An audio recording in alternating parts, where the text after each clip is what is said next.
Welcome into Talking Sports with JP. It's good to be back on schedule with you guys.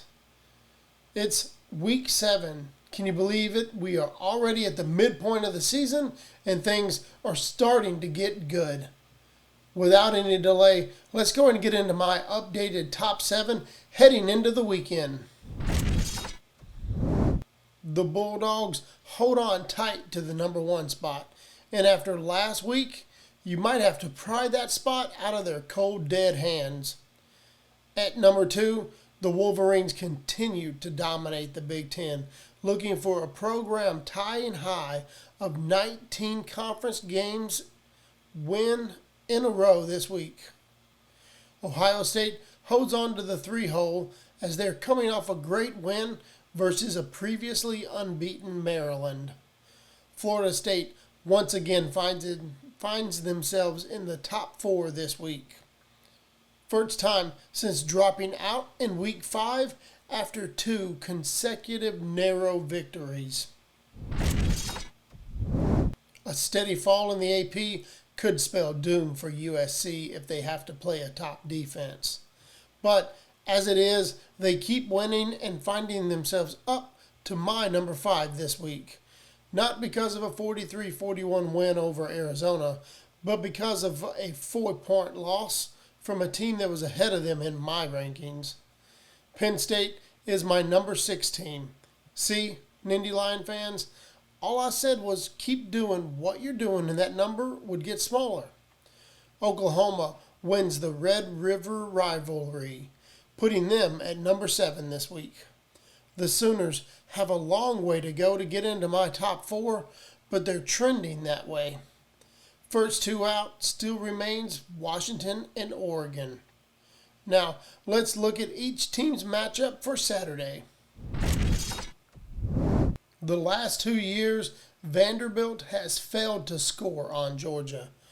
The game in 2020 was canceled, so over the past 5 seasons, the Dogs have outscored Vandy 188-19.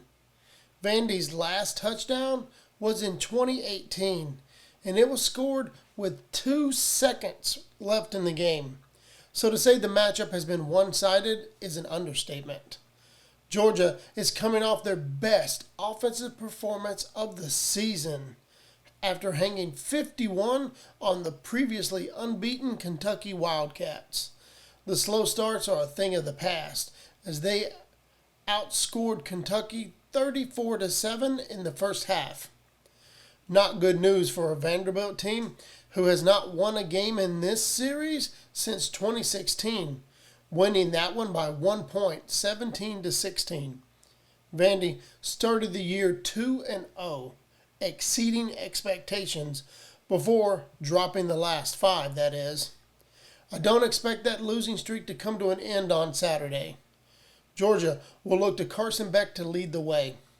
Beck is completing just over 73% of his passes, putting him on pace to set a new school record, which was just set last season by Stetson Bennett at 68.28%. Brock Bowers is Beck's main target. After last week's 7 catches, 132 yards and a touchdown, Bowers is still the favorite to repeat as the Mackey Award winner as the nation's top tight end. Last week, Bowers posted his 3rd straight game with at least 100 yards receiving. First time done for a Georgia receiver since 2002. Georgia should easily handle Vanderbilt and go on to their bye week 7-0. 21 straight in the Big House for Michigan over Indiana. The Wolverines have won 85.9% of the games versus Indiana, Michigan's highest winning percentage versus a Big Ten opponent. Don't look for much of any points if you're a Hoosier fan. Michigan allows only an average of 6.7 points per game. Indiana is averaging 10 points in its 2 Big Ten games so far. They did score 2 touchdowns versus Maryland, but they were late in the fourth quarter.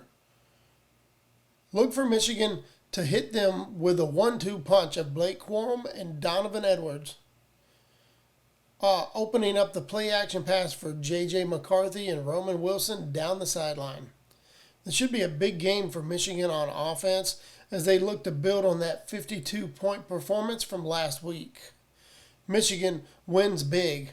I'm not sure if it's as big as a 63-1 victory in their first matchup back in 1925, but expect something similar.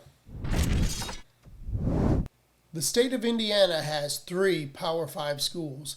Indiana, check. Notre Dame, check. Even though Notre Dame is an independent in football. And Purdue. The last time the Buckeyes traveled to all 3 in the same season and won, 1996. If all goes well on Saturday night and over the next 6 weeks, they're hoping for a 4th return trip this season to the state of Indiana. But we'll cross that bridge when we get there. The last time OSU went to West Lafayette was 2018, when the Boilermakers pulled off a huge 49-20 upset over the then number 2 ranked Buckeyes led by Urban Meyer. Now OSU was 7-0. This game, they're 5-0 and number 3 in the AP rankings. But don't get it twisted. If Ohio State doesn't win this game by at least 21 or more points, I'd be surprised. I think Kyle McCord and Marvin Harrison Jr. will be unstoppable as Purdue averages allowing close to 250 yards per game, and OSU puts up close to 300 yards per game. Travion Henderson missed last week, but should be back healthy this week, which will take some of the load off of the Buckeyes' passing game and make it easier. Ohio State wins the game 38-10. Syracuse is on the end of a brutal 3-game stretch of the season here. They played Clemson, then they went on the road to play ranked North Carolina. Now they're traveling to play ranked Florida State. And to make things even worse, they have never won at Doak Campbell Stadium. 0-7. They've come close twice. A blocked field goal in 2017 that would have tied the game. And then in 2021, Florida State hit a game-winning field goal with zeros on the clock. Florida State has scored 30-plus points in 11 straight games, the second longest streak in the ACC behind only themselves from 2012 to 14 with 17 straight. The Noles are 6th in touchdown percentage in the red zone at 80%. 20 trips into the red area this season, all scores. 16 of them have been touchdowns. Florida State leads this series 13-2, and Syracuse's last win was in 2018. These two teams have a similar offensive game plan. Syracuse averages 422.2 yards per game, while Florida State is at 432.2. The Noles have more passing yards at 257.6 to 248 for Syracuse. They're almost dead even in rushing, 174.6 to 174.2 Florida State, Syracuse. On defense, the Orange are averaging better than Florida State, allowing an average of 355 yards per game compared to 383.2 per game. But I give the edge in this game to Florida State because they're led by senior Jordan Travis. I expect the red zone successes to continue as the Noles are able to put up more touchdowns on the board. I don't expect any peeking ahead to next week versus Duke because Florida State can't afford to lose any game this season. Florida State should win this game, but I don't expect them to cover that 17-point spread. Look for the score to be somewhere 31-17 Noles. preseason, I had this as a defining game for Notre Dame. After dropping their second loss of the season last week to Louisville, the Irish really doesn't have anything left to play for except to possibly ruin a longtime rival's perfect season. The way USC has been falling in the AP polls each week since week 4, the last thing they can afford to do is lose to a 5-2 team. Notre Dame is favored by 3 points, but the line keeps shifting there. It's understandable how the Irish are favored based on how they played on defense, allowing just an average of 279.4 yards per game. Granted, they haven't faced an offense like USC, an offense that averages over 520 yards per game, with 355 of which being through the air. The Irish started off the year with 45 and 41 points scored, but since the loss to Ohio State, they failed to score more than 21 points. I would expect that to change this weekend as Sam Hartman gets back on track with a defense that's allowing more than 260 passing yards per game. Caleb Williams will continue to put up points. After last season's Heisman performance and through 6 games this year, he's proven that he's almost unstoppable. This will be the 4th ranked matchup in a row for Notre Dame. With the Irish favored in all of its remaining games, I'm going to go with Notre Dame in this one to pull off the win and to right the ship and finish the year 10-2.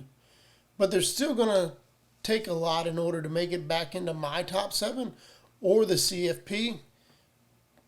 I don't think either of those will happen without a lot of chaos taking place. I mean, the slide says it all, right? Penn State has a 99% chance to win this game. I don't really understand the scheduling here. Why take a bye week last week and have them play this game and then travel to Ohio State next week? I don't know. Maybe the plan was to rest and recoup and then play a glorified scrimmage game before playing the Buckeyes? Because there's no way the Minutemen should give the Nittany Lions any form of a test. But as we have it, UMass is allowing 453.9 yards per game. That's more than what Penn State is averaging putting up per game. By the way, that number, 430.4. I expect huge numbers out of Drew Aller, throwing the ball. Also, look for the run game to explode.